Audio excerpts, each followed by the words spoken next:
अब आपके कोर्स में क्या है? व्याकरण जानना या विशेषता जानना।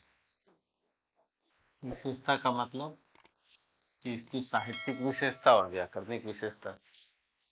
व्याकरणिक और साहित्यिक विशेषता किसका किसका जानना है? अभ्रंश, अवहट्ट और प्रारंभिक हिंदी, यही पूछा जाता है एग्जाम में। तो सबसे पहले व्याकरण का मतलब जान लीजिए कि इसमें लिखना क्या होता है। व्याकरण का क्या मतलब? व्याकरण का मतलब है ध्वनिगत विशेष।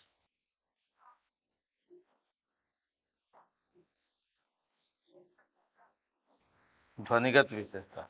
व्याकरण का मतलब है ध्वनिगत, फिर रूपगत और शब्दगत।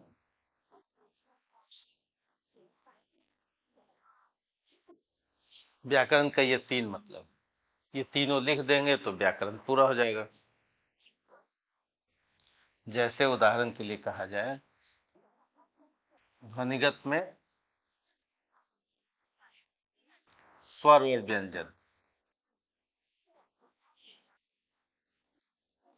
यानी अगर आप कहेंगे कि भाई अपभ्रंश में कितने स्वर हैं, तो व्याकरण समझ में आया। व्यंजन, चाहे वो हिंदी का हो, चाहे अंग्रेजी का हो, चाहे अपभ्रंश का। रूपगत का मतलब क्या है? रूपगत का मतलब है संज्ञा के बारे में जानिए, सर्वनाम के बारे में जानिए, क्रिया के बारे में जानिए, लिंग के बारे में जानिए,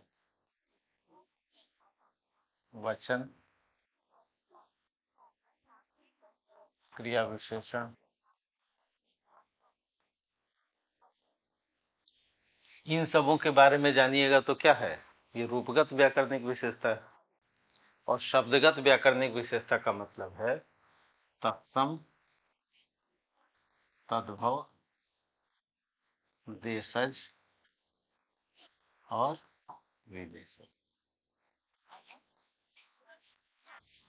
तत्सम, तद्भव, देशज, विदेशज, ये मुख्य रूप से। ठीक है, तत्सम का क्या मतलब है? तत्प्लसम, यानी संस्कृत के समान।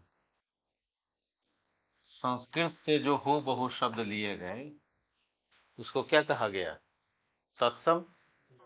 ठीक है, जैसे मान लिया कि अग्नि एक शब्द है, हमने संस्कृत से ही ले लिया, हिंदी में शामिल कर लिया। दुग्ध एक शब्द है, हमने क्या ले लिया? संस्कृत से सीधे सीधे हिंदी में ले लिया, हम इसका यूज करते हैं। यानी हमारा हिंदी का नहीं है, ये किसका है? संस्कृत का है। संस्कृत के शब्द को हमने क्या कर लिया? अपने में ले लिया। तद्भव का मतलब तत् प्लस भाव, उससे उत्पन्न। भाव मतलब क्या होता है? उत्पन्न। संस्कृत से उत्पन्न, जैसे आज हमने बना लिया किससे? अग्नि से। ठीक है, हमने संस्कृत से ही तो बना लिया, देसी प्रक्रिया में। ठीक है, देशज का मतलब कि ये संस्कृत से निर्मित नहीं है, देसी प्रक्रिया से निर्मित है।